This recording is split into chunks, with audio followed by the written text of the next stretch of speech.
आज के इस क्लास में आप लोगों को जो है मैथ का जो है थर्ड चैप्टर हम लोग पढ़ेंगे, जिसमें आपको बता दिया जा रहा है जो चैप्टर्स नेम है।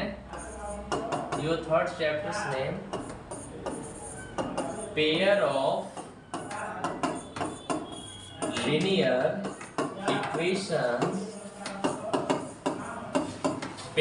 लीनियर इक्वेशंस इन टू वेरिएबल्स। यानी कि आज की क्लास में आप लोगों को बताया जाएगा ये चैप्टर, ठीक है। और ये जो चैप्टर है काफ़ी अच्छा चैप्टर है, बहुत इजी चैप्टर है, ठीक है।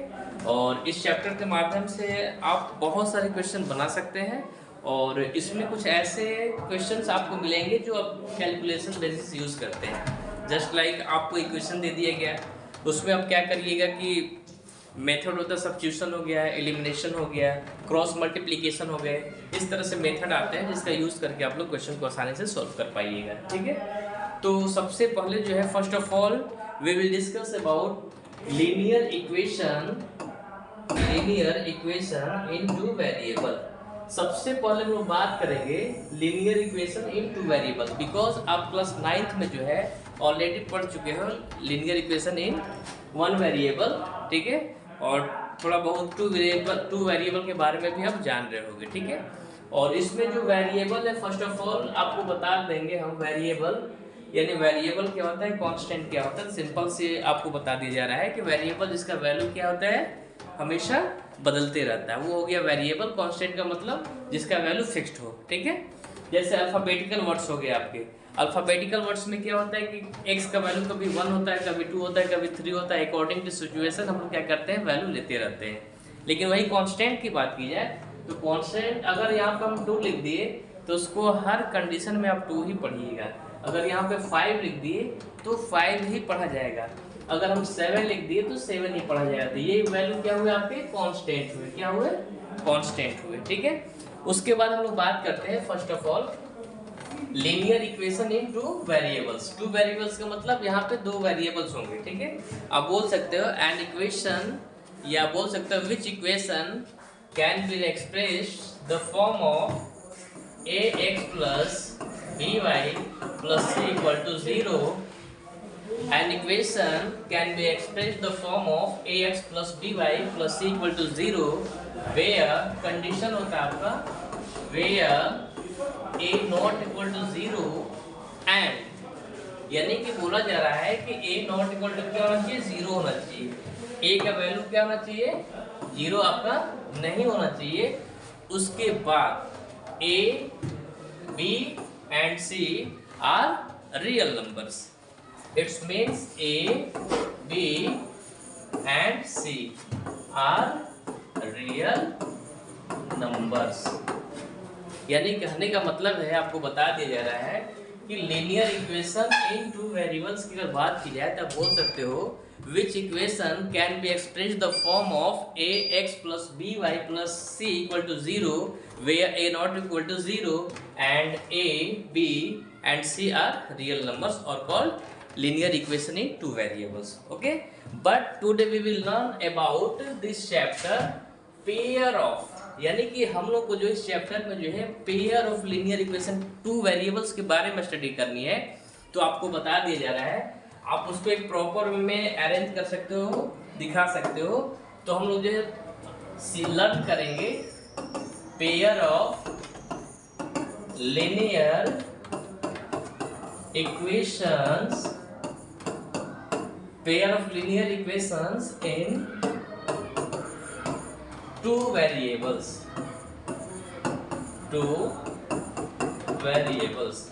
इसमें बच्चों अगर बात की जाए, आइए देखते हैं। इसमें आप बोल सकते हो which equation can be expressed the form of a1x plus b1y plus c1 equal to 0 and a2x plus b2y plus c2 equal to 0 where, यानी कि कंडीशन है a1 not equal to 0 A2 not equal to 0 and A1 B1 C1 and A2 B2 and C2 are real numbers और real numbers. यानी कहने का मतलब है कि pair of linear equation two variables की बात की जाए तो आप बोल सकते हैं ये वैसा इक्वेशन होता है जिसे हम a1x plus b1y plus c1 equal to 0 and a2x plus b2y plus c2 equal to 0, जहाँ पे कंडीशन क्या है तो a1 नॉट इक्वल टू 0 और b1 नॉट इक्वल टू 0 होना चाहिए। उसके बाद इसमें a1 b1 c1 और a2 b2 c2 जितने भी वैल्यू दिए रहेंगे वो क्या होंगे तो वो आपके रियल नंबर होंगे। जब इस फॉर्म में इक्वेशन लिखा जाएगा तो उसको आप बोलिएगा pair of linear equation into variable. It means दो चर वाले रैखिक समीकरण युग्म। ठीक है, तो ये हो गया आपका बेसिक। उसके बाद अगर बात की जाए तो ये था आपका pair of linear equation in two variables. यानी आप इसको बोल सकते हो which equation can be express the form of a1x plus b2y plus a1x plus b1y plus c1 equal to 0 and a2x plus b2y plus c2 equal to 0 and a1 and a2 not equal to 0 and a1 b1 c1 and a2 b2 c2 are real numbers or called pair of linear equation into variables। यानी कहने का मतलब है कि जब भी आपको pair of linear equation of two variables की बात की जाए तो आप ध्यान रखिएगा जो उसका स्टैंडर्ड फॉर्म होता है वो आपका यही मिलेगा। आपको इसी को ध्यान रखना होगा कि जो इक्वेशन है आपको इसी फॉर्म में मिलेगी a1 b1 c1 and a2 b2 c2। इस फॉर्म में अगर आपको इक्वेशन दिख जाए तो उसको आप क्या बोलिएगा, पेयर बोलिए। क्या बोलिएगा, pair of linear equation into variables. ठीक है, तो ये था आपका जो है डेफिनेशन से रिलेटेड बेसिक चीजें जिसके बारे में आपको जानना काफी जरूरी होता है। लेकिन अब बात ये है कि पेयर ऑफ लीनियर इक्वेशन के बारे में सर डेफिनेशन तो हम लोग समझ लिए, होता क्या है, किस फॉर्म में लिखा जाता है, इसके बारे में तो हम लोग जान लिए। लेकिन इसके आगे क्या कुछ और भी जानना है तो बिल्कुल आइए हम आपको बताते हैं। इसके आगे आपको और सारी चीजें जाननी है और सीखनी है। तो सबसे पहले अगर बात की जाए तो यहाँ पे आपको बता दिया जा रहा है pair of linear equations in two variables, क्योंकि अब 10th में है ना तो आपको टू वेरिएबल्स पढ़ना है। ठीक है, टू वेरिएबल्स के बारे में आपको स्टडी करनी है। तो इसमें देखिए होता क्या है, इसको दो पार्ट में डिवाइड कर दिया गया है। एक होता है आपका ग्राफिकल मेथड होता है, ग्राफ इसमें जानना होता है, लर्न करना होता है, और एक होता है अलजेब्रिक मेथड। ठीक है, यानी कि इसमें जितने भी जो इक्वेशन होते हैं आप दो तरह से सॉल्व कर सकते हैं। पहला आपका हो गया ग्राफिकल मेथड, यानी कि इसमें जो इक्वेशन मिलेंगे आप उसे दो तरह से सॉल्व कीजिएगा। पहला मेथड है ग्राफिकल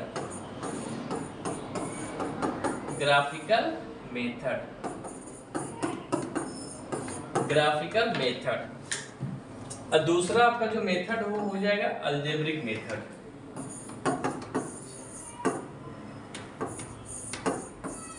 अलजेब्रिक मेथड। ठीक है, यानी कहने का मतलब है, इसे आप ऐसे भी बोल सकते हैं, इनको आप बोलिएगा हिंदी में, ठीक है, ग्राफीय विधि बोलते हैं इनको हम। और ये जो आपका है ग्राफ अलजेब्रिक मेथड, इसको बीजीय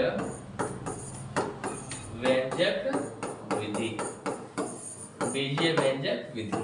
ठीक है, अब इसमें अगर बात की जाए तो आपको जो है और सारी चीजों के बारे में बताया जाएगा। जैसे अगर बात की जाए बीजीय व्यंजक, यहाँ पे बीजीय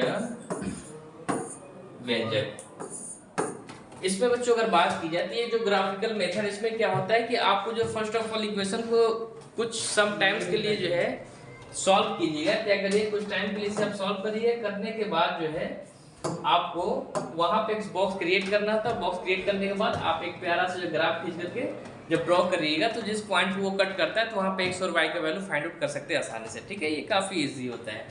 ग्राफिकल मेथड में क्या होता है कि आपको जो है मतलब x, ये आपको छोटा सा मतलब एग्जांपल फॉर्म में आपको इसको समझा दे रहे हैं, ठीक है।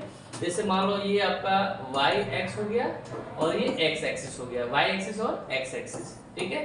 तो जब ग्राफ खींचते हैं देखते हैं कि दोनों जो है ग्राफ जो लाइनिंग है वो किस पॉइंट पे कट करती है, इंटरसेक्ट करती है। जिस पॉइंट पे इंटरसेक्ट करेगी तो वही इंटरसेक्शन पॉइंट जो x और y की वैल्यू क्या करता है, रिप्रेजेंट करता है। तो इसके लिए क्या करना होगा, ग्राफिकल मेथड जब हमें सॉल्व करना होता है इक्वेशन को, तो उसके लिए हमें ग्राफ की आवश्यकता होगी। We have need graph book, sorry copy, ठीक है, कॉपी की जरूरत पड़ेगी या पेज आपके पास होगा तो उस पर भी हो जाएगा। लेकिन अलजेब्रिक मेथड में बात की जाए तो अलजेब्रिक मेथड में आपको कुछ मेथड ऐसे हैं जो आप सॉल्व करिएगा, ग्राफिकल से सॉल्व करिए या अलजेब्रिक मेथड सॉल्व करिए, आंसर आपका x और y का सेम ही आएगा। x और y का जो वैल्यू आता है वो बिल्कुल सेम आता है, उसमें कहीं कोई डिफरेंस नहीं है, ठीक है।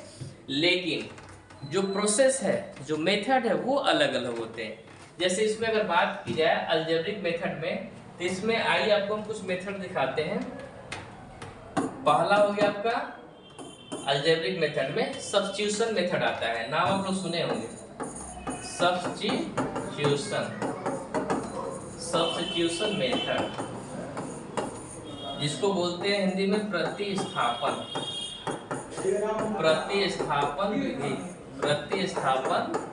विधि, सब्स्टिट्यूशन मेथड।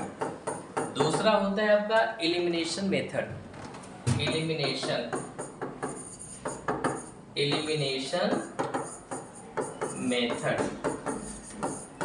जिसको बोलते हैं विलोपन विधि, हिंदी में क्या बोलते हैं, विलोपन विधि।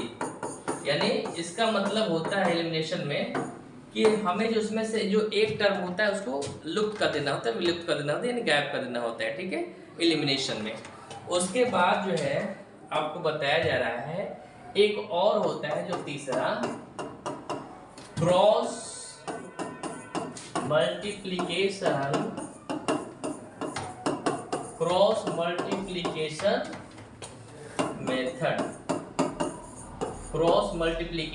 मेथड, जिसको बोलते हैं वज्र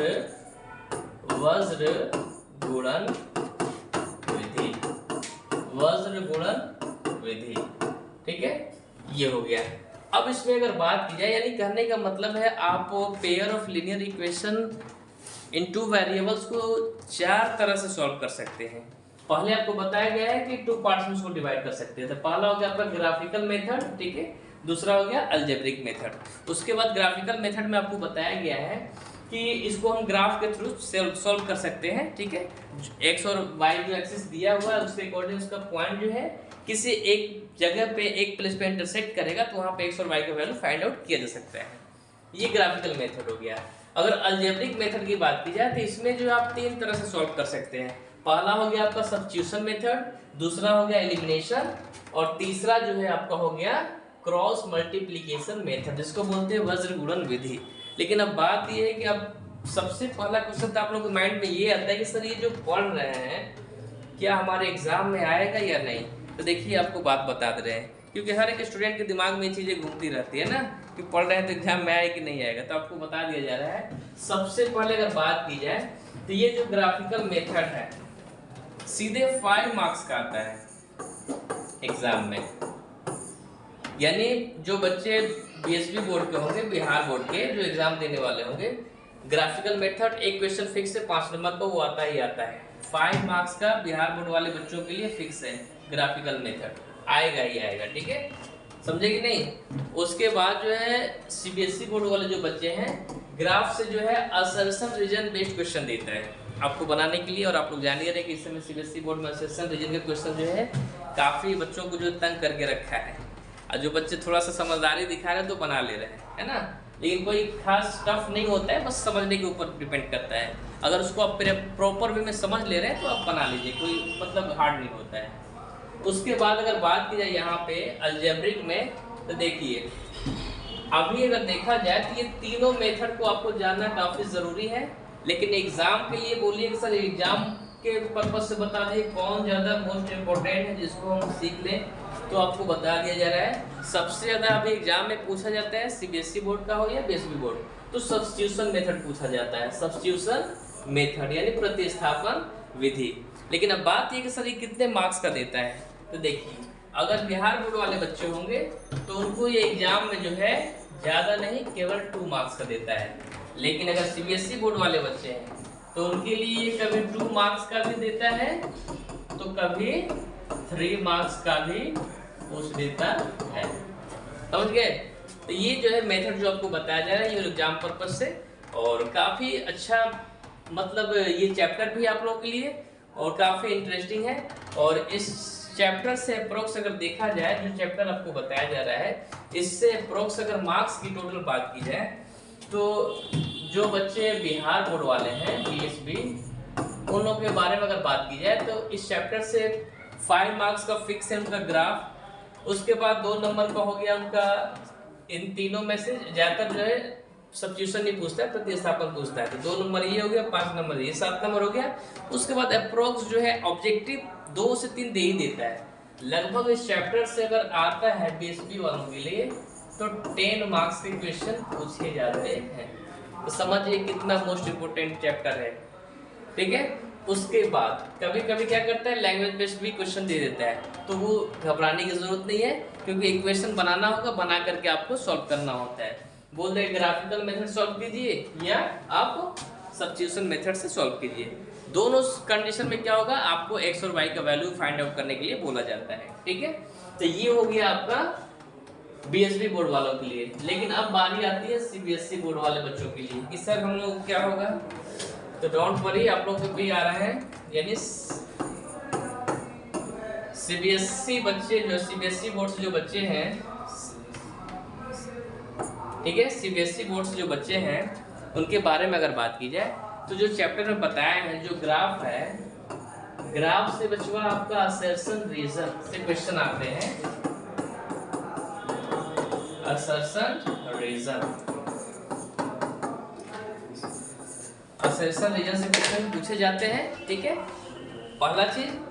दूसरा बात है कि आपको जो बताया सब्स्टिट्यूशन मेथड वो कभी 2 या 3 मार्क्स का लगभग दे देता है। ठीक है, उसके बाद जो कंसिस्टेंट इनकंसिस्टेंस भी पूछे जाते हैं आप लोगों के लिए। यानी कहने का मतलब जो है, अगर देखा जाए सीबीएसई बोर्ड का वेटेज इस चैप्टर से तो approx 5 to 6 marks, 5 to 6 marks, यानी कि लगभग जो है 5 से 6 नंबर का क्वेश्चन इस चैप्टर से आता है। तो आप समझिए कि चैप्टर दिखने में आपको लग रहा हो काफ़ी भाष है, लेकिन ऐसा नहीं है, बहुत इजी चैप्टर है। बस आपको इस चैप्टर के जो बेसिक कॉन्सेप्ट है अगर आप उसे सीख लिए, जान लिए, तो हम गारंटी के साथ करेंगे इसमें से आपका एक भी क्वेश्चन नहीं छूटेगा, आप बना लीजिएगा। यानी बस माइंडसेट आपका ये होना चाहिए कि इसको बनाने के लिए सबसे पहले 2 मेथड यूज़ करेंगे हम लोग। 2 तरीका है, पहला ग्राफिकल मेथड है, दूसरा अलजेब्रिक मेथड है। पहला ग्राफिकल, दूसरा अलजेब्रिक, जिसमें कि ग्राफिकल में ग्राफ खींच करके आपको एक्स और वाई का वैल्यू फाइंड आउट करना होगा। अलजेब्रिक में क्या है, 3 मेथड होते हैं, सब्स्टिट्यूशन हो गया, एलिमिनेशन हो गया और क्रॉस मल्टीप्लिकेशन हो गया। इसमें क्या है, तो आपको एक्स और वाई, एक्स निकाल लिए तो वाई पुट करना होगा, वाई निकाल लिए तो एक्स पुट करना होगा, यानी putting the value and getting the result वाला सिस्टम है इसमें। ठीक है, वैल्यू पुट करिए और आंसर फाइंड आउट कीजिए। लेकिन ये आप ग्राफिकल मेथड से बनाइए या अलजेब्रिक मेथड से बनाइए, लेकिन आंसर दोनों कंडीशन में क्या है, सेम ही आएगा। समझ गया ना, आंसर क्या होगा, सेम आएगा। यानी कहने का मतलब है कि अब क्वेश्चन तो ये उठता है आप लोगों को, सर जब दोनों कंडीशन में आंसर सेम आएगा तो फिर इतना क्यों पढ़ने के लिए बोला जा रहा है। प्यारे बच्चों, नॉलेज के लिए हमें हर एक चीज़ जानना होता है। किसी भी काम को अगर आप ज़्यादा तरीके से करना जानते हैं तो समझिए कि आप एक स्मार्ट पर्सन हैं। उसी तरह से चैप्टर में जो आपको टॉपिक दिए गए हैं, जो क्वेश्चन दिए गए हैं, उसको 2 से 3 से 4 मेथड आपको बताया जा रहा है लर्न करने के लिए, तो आपके लिए समझिए कि बेस्ट अपॉर्चुनिटी है। कभी कभी ऐसा भी होता है कि आपको डायरेक्ट क्वेश्चन दे देगा एग्जाम में, बोलेगा find the value of X and Y, find the value of X and Y, लेकिन आप लोग को दिल और दिमाग में चिल्ला सर क्वेश्चन देगा तो आखिर देगा कैसा, आइए दिखाते हैं। सपोज 2x इक्वेशन आपको इस तरह से दे दे, 2x + 3y = 5, x - 5y = 6। ये हो गया आपका इक्वेशन फर्स्ट, और ये हो गया आपका इक्वेशन सेकंड। जब इस तरह से क्वेश्चन आपको दे दे तो क्या कीजिएगा, तो देखिए इसमें टू वेरिएबल शामिल है। आपको बताया था पेयर ऑफ लीनियर इक्वेशन जब पढ़िएगा तो उसमें टू वेरिएबल्स आएंगे ही आएंगे। देखिए ये क्या है आपका x और दूसरा क्या हो गया y हो गया, ठीक है, x है और y है। टू वेरिएबल्स है कि नहीं है? है।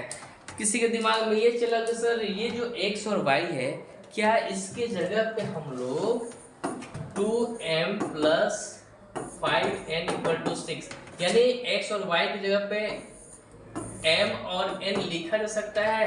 बिल्कुल आप लिख सकते हो, कोई दिक्कत नहीं है। बस यहाँ पे आपको बोल दिया गया है कि जो वैल्यू रहेगा वो वेरिएबल होना चाहिए। क्या रहना चाहिए? वेरिएबल। इसलिए आपको ध्यान देने वाली बात है। बोलोगे क्या सर इसके जगह हम p और q लिख सकते हैं? जी हाँ, आप बिल्कुल लिख सकते हैं। क्या s और t लिख सकते हैं? बिल्कुल आप लिख सकते हैं। बस ध्यान क्या रखना है कि वो वेरिएबल होना चाहिए। बाकी ये आपके दो इक्वेशन होंगे इस टाइप के, और इसको आप कितने मेथड सॉल्व करिएगा? 4 मेथड से आप सॉल्व कर सकते हैं। पहला आपको देखा जाए तो ग्राफिकल मेथड हो गया, दूसरा आपका सब्स्टिट्यूशन हो गया, तीसरा मेथड एलिमिनेशन, और चौथा कौन सा हो जाएगा?